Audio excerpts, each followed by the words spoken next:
Halo teman-teman, salam sehat selalu untuk kita semua. Salam sejahtera dan semoga teman-teman bersama dengan keluarga baik-baik saja dimanapun teman-teman berada dan menyaksikan channel YouTube Bung Ropan dan tetap semangat. Saya akan berbicara tentang kesuksesan, keberhasilan, sensasi besar yang dibuat oleh tim nasional Maroko ketika mereka menembus babak semifinal menjadi wakil pertama Afrika yang ikut Piala Dunia yang bisa melakukan ini. Ini sejarah besar bagi persepak bolaan bukan saja Maroko tapi Afrika karena belum pernah tim Afrika manapun yang bisa melakukan sama seperti yang dilakukan oleh Maroko yang kini ditangani oleh pelatih Walid Regragui ini. Luar biasa, fantastis karena dalam sejarah Piala Dunia sejak Piala Dunia itu berlangsung 1930 di Uruguay sampai saat ini 2022 di Qatar, tercatat Kamerun melakukan itu sampai di babak perempat final saja. Tahun 1990 ketika berlangsung di Italia, saat itu juga saya sedang menjadi waktu itu jurnalis dan ikut meliput Piala Dunia di Italia, di mana Jerman menjadi juara setelah mengalahkan Argentina di final. 1-0 lewat gol Edi Brehme. Dan Kamerun luar biasa ya, mengalahkan Argentina bahkan dalam pertandingan pembukaan lewat Omambi di sana, ada Roger Milla dan mereka terhenti di perempat final. Nah kemudian tim berikutnya dari Afrika yang menerobos masuk sampai ke perempat final adalah Senegal pada 2002 ketika Piala Dunia berlangsung di Korea dan Jepang, di mana Brasil ketika itu menjadi juara setelah mengalahkan Jerman 2-0 di babak final. Dan akhirnya Ghana lolos ke babak perempat final pada 2010 di Afrika Selatan. Dan mereka terhenti ketika itu. Nyaris saja mereka akan ke semifinal tapi kalah adu penalti melawan Uruguay. Padahal kesempatan itu sangat terbuka ya, bagi Ghana karena mereka punya kesempatan sekali ya untuk bisa masuk, ada penalti yang tidak mampu digagalkan oleh tidak mampu diselesaikan dengan baik dan gagal ya, yang dibuat oleh Samoa Giant kalau nggak salah ketika itu. Kalau masuk ini mereka akan menorehkan rekor fantastis mendahului apa yang dilakukan oleh Maroko. Tapi sudah jalan-jalan ya bagi Maroko.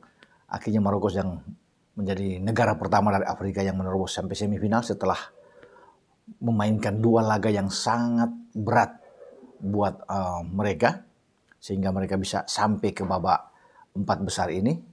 Ada Spanyol dan ada Portugal yang mereka harus lewati. Tidak ada yang menduga sama sekali jika Maroko mampu melewati dua tim ini yang punya kedalaman skuad yang mewah seperti Spanyol dan Portugal, punya permainan ball position yang sangat bagus. Ya, individu pemain juga oke dibandingkan head to head dengan Maroko, tapi sepak bola bisa terjadi apapun di lapangan. Ketika mereka datang sebagai tim underdog, mereka termotivasi dan sekarang peluang untuk bisa menjadi juara bahkan terbuka untuk Hakim Ziyech dan kawan-kawan. Memang mereka akan bertarung dengan juara bertahan Prancis yang juga secara kedalaman skuad ini oke, melebihi di atas Maroko. Tapi ini sama sekali tidak menjadi jaminan. Ketika Maroko sudah menunjukkan kehebatan mereka di grup F dengan menjadi juara grup di atas Belgia dan Kroasia. Dan mereka tidak terkalahkan sampai sejauh ini. Bahkan satu-satunya gol yang bobol di gawang Bono, ada hasil gol bunuh diri, menggambarkan bahwa pertahanan mereka sangat kuat, sangat tangguh, di mana Romain Saiz dan kawan-kawan selalu menunjukkan bagaimana kedisiplinan mereka menjaga daerah, menjaga lawan. Ini yang menyulitkan Spanyol yang punya penguasaan bola tinggi, passing yang sangat bagus sampai 1000 lebih, tidak bisa membuat gol sebiji pun ke gawang Bono karena pertahanannya sangat kuat. Ya, termasuk di adu penalti. Kita bisa melihat bagaimana Portugal yang begitu kuat, itu pun mereka tidak bisa berbuat banyak. Ronaldo pun masuk dengan 3-4 striker yang ikut, dengan Horta ada di sana, ada Joao Felix, Rafael Leo juga ikut dimainkan, Gonzalo Ramos tidak bisa membobolkan gawang dari Bono. Lalu di mana kunci mereka?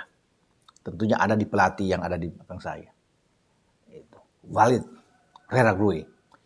Siapa yang mengenal Walid? Tidak ada. Sebelum Piala Dunia ini, mana ada yang bisa melihat sejauh mana dia bisa tampil dengan luar biasa dengan racikan dia. Dia ini hanya punya waktu sebenarnya hanya 100 hari menjelang Piala Dunia. Setelah menggantikan pelatih lama, yaitu Wahid Halilhodžić yang dipecat karena berseteru dengan pemain top dari Maroko, Hakim Ziyech, pemain asal klub Chelsea. Hakim Ziyech tidak akan bermain, bahkan Hakim Ziyech mengatakan dia akan pensiun selama masih ada Wahid Halilhodžić, pelatih asal Bosnia and Herzegovina ini. Itu ada perseteruan yang luar biasa. Nah, Wahid ini tidak akan membawa Ziyech itu ke Qatar. Ini yang juga bertentangan dengan Federasi Sepak Bola Maroko. Ini FRMF, ya, itu PSSI-nya di sana. Dan mereka membela Ziyech. Ya. Mereka mengorbankan Wahid Halilhodžić ini, walaupun Halilhodžić membawa Maroko itu lolos ke Piala Dunia, tapi mereka lebih mementingkan seorang bintang, ya, yang membela negaranya, Hakim Ziyech. Dan pertaruhan besar itu terjadi, ya, di mana mereka di antara memecat atau tidak dengan Halilhodžić ini. Tapi keputusan mereka ambil, karena Halilhodžić ini masuk pada Agustus 2019, ya, menggantikan Hervé Renard yang melatih Arab Saudi ketika Arab Saudi mengalahkan Argentina dalam pertandingan pembukaan dengan 2-1 di Piala Dunia 2022 Qatar. Nah, Renard ini keluar dan 2019 masuk Halilhodžić. Ya, Halilhodžić dianggap oke, ya, menjadi pahlawan juga ketika membawa Maroko ini untuk lolos ke Piala Dunia. Tapi kemudian pertaruhan itu dia dipecat dan memilih Hakim Ziyech untuk bersama-sama dengan Maroko. Ya, Hakim Ziyech sangat dibutuhkan, diperlukan kehadiran dia. Mereka menunjuk Walid Regragui ini luar biasa. Dia tidak punya waktu panjang untuk menuju ke Qatar. Tapi dia menunjukkan bagaimana sikap dia sebagai orang Maroko untuk bisa bertarung, membela negaranya, ya, habis-habisan. Ya, dia membentuk tim yang sangat kuat. Dia mantan pemain belakang, jadi memang dasarnya kuat. Kalau saya berbicara dengan seorang back di belakang, Romain Saiz, kemudian ada Džanić, ada Achraf Hakimi, ada Allah di belakang, ya, yang bagus mereka bermain, dibantu dengan Ounahi, dengan Amrabat, kemudian Amalah yang ada di belakang. Inilah racikan yang selalu diberikan oleh Regragui ini. Pelatih yang bagus, ya, dan dia banyak mendengar pemain-pemain dia, tidak ego atau emosional di ruang ganti, tenang pembawaannya dia, memberikan masukan bagus, dia menyejukkan ruang ganti. Dan dia tahu apa yang harus dia lakukan, karena bagi dia, ya, untuk sukses, Walid ini mengatakan harus ada kerja keras, fighting spirit, semangat, ya. Fighting spirit ini perlu, dan kepercayaan, artinya ini percaya diri. 3 unsur ini yang dia tanamkan kepada seluruh pemain-pemain Maroko, ya, untuk bertempur di lapangan. Jangan takut menghadapi lawan dengan nama besar, bermain dengan semangat. Percaya diri penuh, kerja keras di lapangan, terus bisa bergerak, disiplin, jaga daerah, jaga lawan. Selalu itu yang dia ungkapkan kepada pemain-pemain. Karena semua pemain-pemain yang dia lihat ini adalah pemain-pemain yang bagus semua.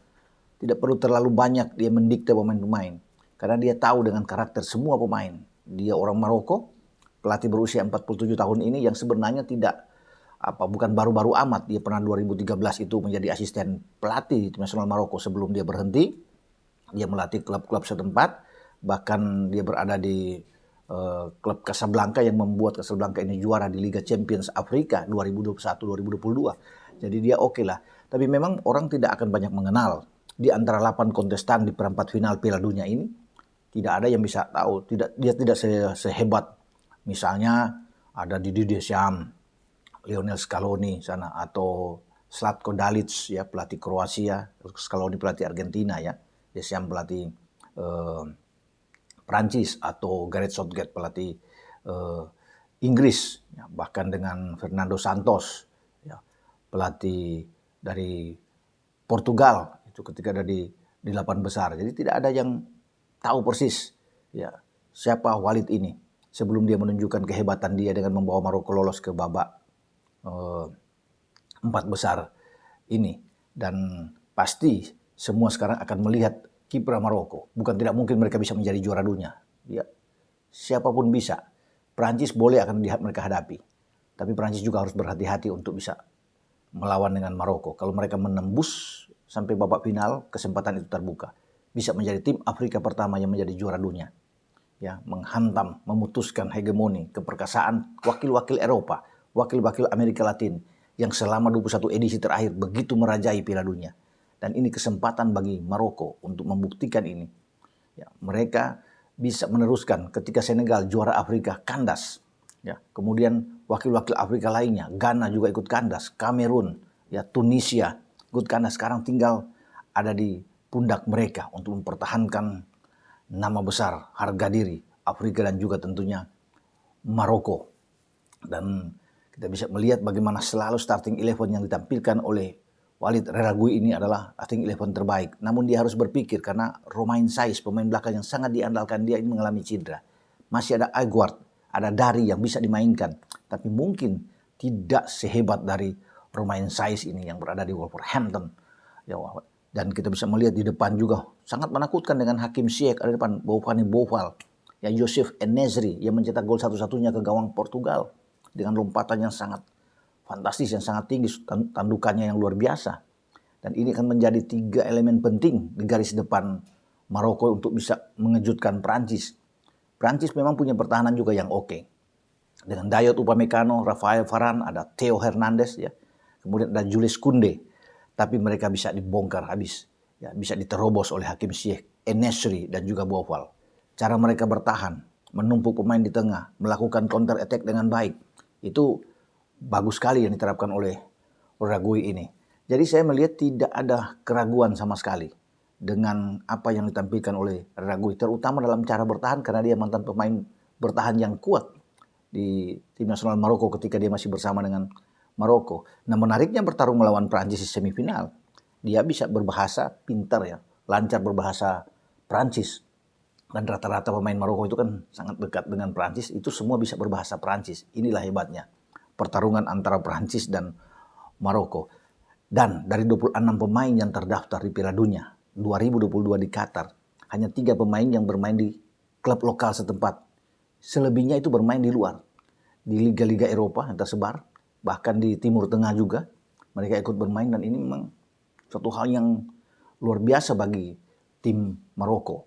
Jadi dia tidak sulit untuk bisa menyatukan potensi-potensi bakat-bakat yang terdapat di tim nasional Maroko untuk disatukan. Sekarang adalah ujian bagi Walid ini untuk menghadapi Prancis di babak semifinal. Memang tidak mudah. Ya, Prancis bukan Spanyol atau bukan Portugal. Mereka punya cara bermain yang berbeda. Apalagi mereka sebagai juara dunia. 2 kali juara dunia, juara bertahan. Prancis ingin back to back. Melakukan apa yang mereka lakukan di Rusia 2018 untuk mereka dapatkan lagi di Qatar. Namun Prancis pasti akan ekstra waspada ketika Maroko ada di sana. Deschamps sebagai pelatih melihat langsung pasti apa yang sudah dilakukan oleh Maroko ini dengan menyingkirkan Spanyol dan Portugal. Sekali lagi saya bilang, Spanyol dan Portugal tidak mudah menyingkirkan mereka. Apalagi membuat 2 tim ini yang kuat di lini serang, yang sangat baik, tajam di lini depan, tapi tidak berkutik, tidak bisa membuat gol ke gawang. Bono, penjaga gawang yang luar biasa bagi Maroko, mereka tidak bisa sama sekali. Ini yang saya rasa dahsyat bagi Maroko, ya, menghadapi tim-tim yang kuat dalam hal menyerang tapi sulit bisa mencetak gol.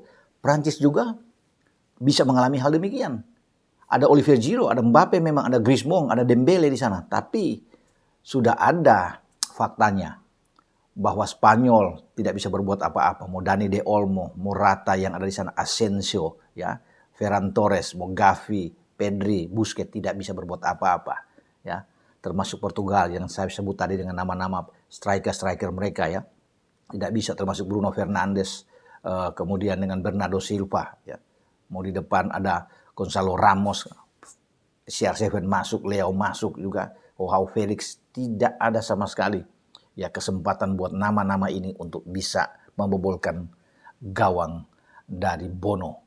Nah, kita akan tunggu sampai sejauh mana racikan dari Tuan Walid Regragui ini untuk bisa dia terapkan saat menghadapi Prancis di semifinal. Kita nantikan itu, dan potensi kejutan kembali ya ditebar oleh Maroko, tim yang saya anggap ini seperti sebuah kisah apa ya? Kisah Cinderella mungkin ya. Kalau dulu Leicester bisa menjadi juara di IPL ya, yang tidak diduga sama sekali dengan Claudio Ranieri sebagai pelatih. Nah sekarang Walid Regragui ini membawa Maroko ini terbang tinggi, dan bukan tidak mungkin juga dia akan membuat semua terbelalak ketika mereka bisa mengalahkan Prancis. Mereka menunggu pemenang antara Kroasia dan Argentina. Dan satu step sudah mereka lewati, step berikutnya tentunya. Apalagi kalau bukan juara dunia. Dan kita akan melihat juara dunia baru akan lahir. Semoga. Sampai di sini dengan saya, Bung Ropan. Dan terima kasih buat Anda semua yang sudah mensubscribe channel YouTube Bung Ropan. Karena tanpa Anda, channel saya tidak akan berkembang. Kepada para sponsor, Astra Credit Companies ACC ya. Dengan Dabinter, jagonya pompa air. Dan Delis Resto. Terima kasih. Ciao.